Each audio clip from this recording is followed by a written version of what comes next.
गर्दै कक्षा 11मा अध्ययन गर्ने छात्रा ईश्वरी घटीको तर्फबाट स्वीकार्नुहोस् न्यानो अनुवादन। आधुनिक 2082 साल 8 महिना 26 गतेका दिन श्री नेपाल माध्यमिक विद्यालयले अल्पकालिक कार्यक्रम अन्तर्गत व्यक्तित्व कलामा भाग लिन पाउँदा म आफूले आफूलाई भागमा निकाल्दछु।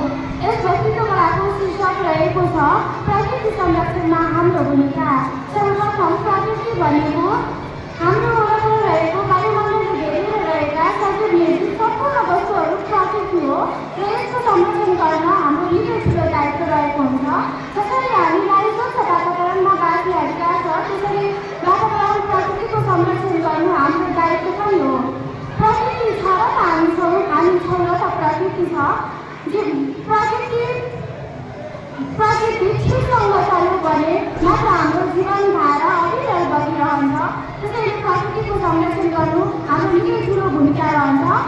सरकारले गर्न होइन कि हामीले गर्नुपर्छ मैले गर्नुपर्छ भन्ने भावनाले हामीले यो प्रकृतिको संरक्षण गर्नुपर्दछ। प्रकृति संरक्षण भयो भने हाम्रो जीवन स्वस्थ रहन्छ। त्यसैले प्रकृति संरक्षणमा हाम्रो भूमिका ठुलो रहन्छ। प्रकृति संरक्षण गर्न सानो कुराबाट हामीले प्रकृतिको संरक्षण गर्न सक्छौँ।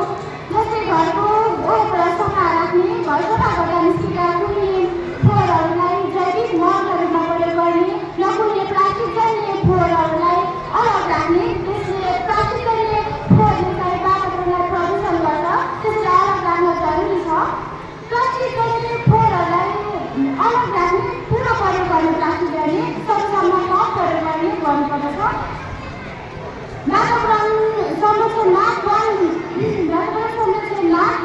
हामीले निकै ध्यान दिनुपर्दछ।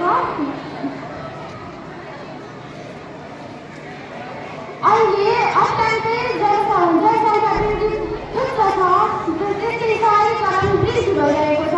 जनसङ्ख्या वृद्धि भयो भने पूर्ण रूपमा स्वतस्फूर्त उपभोग्य वस्तुहरू उपभोग गर्नुपर्दछ, वस्तुहरू बढी प्रयोग गर्नुपर्दछ। त्यसैले वातावरणमा नाश आउन सक्दछ। शहरीकरणलाई त्यतिकै गर्नु